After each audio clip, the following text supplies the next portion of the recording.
Existem técnicas que unem criatividade e tecnologia e que permitem ao homem dar asas à animação. Tá rolando!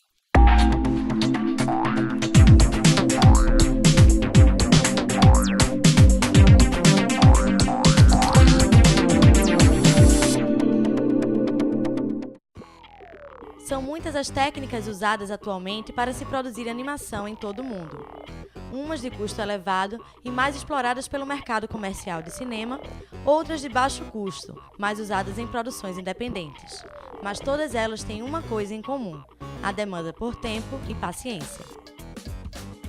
Animação stop motion é uma animação quadro a quadro, só que mais focada na manipulação de objetos.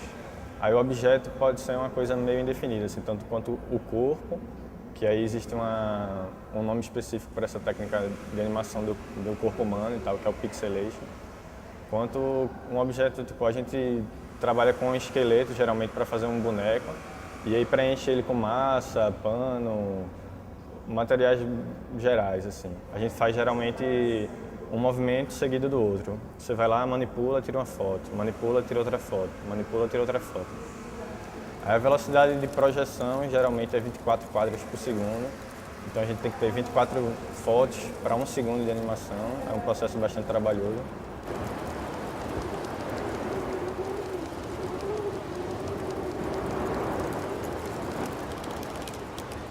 O começo da animação mesmo começa antes do cinema, né? Que é com experimentos ópticos, que você já tem uma forma animada lá e a partir desses brinquedos que vai surgir o cinema. Desde a origem, assim, que o stop motion está muito ligado a essa coisa do fantástico, dos efeitos especiais, né? Tipo, o Méliès, que fez aquele filme Viagem à Lua, ele já usa stop motion em alguns filmes dele, justamente para representar esse fantástico, assim. Então, é muito usado no começo do cinema como efeito especial, assim, tipo, o King Kong de 33, ele é um boneco stop motion, que está lá atuando junto com personagens reais, assim.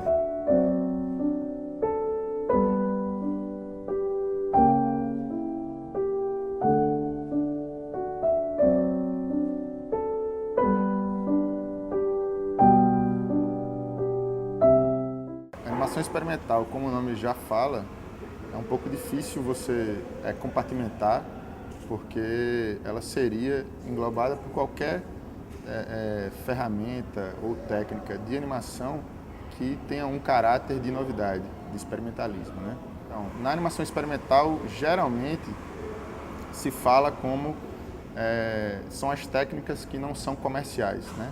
Então, até se ensina a animação experimental como sendo animação com areia, pixelation, que é animação com pessoas, animação com objeto, então também tem animação com recorte, então tem uma falsa impressão de que existem técnicas específicas para animação experimental, que na verdade, na minha opinião, não tem, né?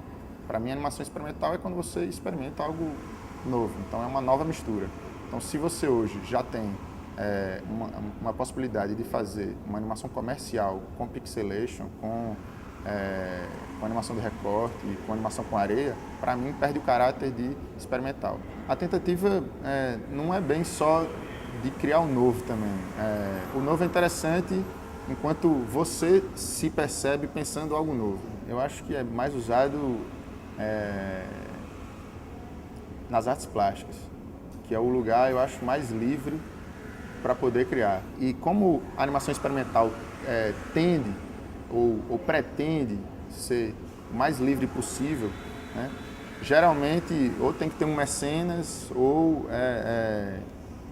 você financiar o seu trabalho, né? Então ele pode ir desde um gasto muito pequeno até um gasto muito alto, dependendo da tua ideia. O grande nome é Norman McLaren. Ali você vai ver um bocado de coisa que na década de 50, 60, ele estava testando. Desde filmes em 3D, um dos primeiros experimentos em 3D foi ele que fez. Da década de 30, tem um cara chamado Oscar Fincher, que também tem um trabalho bem bacana com parafina. Tem também outro cara do Canadá chamado Ryan Larkin, só que aí fazia animação tradicional, só que com um caráter experimental. A animação tradicional depende um pouco da técnica de ilustração. A pessoa tem que ter uma noção de ilustração para poder animar, que antes era feita no papel, né? Com um instrumento chamado a mesa de luz. Foi assim que começou essa parte mais industrial, digamos assim, da animação. Sobrepunha um papel em cima do outro e nesse instrumento tinha uma lâmpada embaixo, sobre um acrílico, e que dali você poderia ver o desenho que estava embaixo e poder repetir ele em cima, no papel de cima, para assim dar continuidade à movimentação do desenho. Com a tecnologia avançada hoje em dia, já se tem tablets, né, que são instrumentos que se usa para computador, que imitam muito bem a coisa do lápis, né, que é o traço do lápis, né. O tablet são umas mesas gráficas que representam mais ou menos a área do computador e que vem com a canetinha que você pode desenhar em cima. Tanto é que hoje em dia já existem tablets mais avançadas. Já tem tablets que são a própria tela do computador, que você desenha na própria tela, né? Então seria, no caso, a mesa de luz de antigamente. E por muito tempo, a animação tradicional ela foi tida como uma das principais formas de animação para a indústria, no cinema ou para série de TV, série animada, para o entretenimento no geral. Nos últimos anos, vimos crescer em quantidade e qualidade a produção de filmes de animação em 3D. Esta é, sem dúvida, a técnica mais utilizada atualmente no mercado audiovisual. 3D é como se fosse uma produção, uma fabricazinha de bonecos. Você primeiro faz o rabisco, rascunha o personagem, cria a ideia de como vai ser a forma dele, o que é que ele vai fazer, o que é que não vai fazer. Você faz as poses do personagem baseado naquele estudo que você fez, no estudo prévio da animação. A 3D é um pouquinho mais trabalhosa, porque você tem que fazer vários processos e várias vezes, assim, mas a animação em si é uma só. A computação gráfica, na verdade, ela surgiu há muito tempo, mas a animação mesmo, como a gente vê mais ou menos hoje, surgiu no final da década de 70, começo de 80, com a Pixar, e bombou em 95 com Toy Story. De lá pra cá, os filmes são bem conhecidos, né?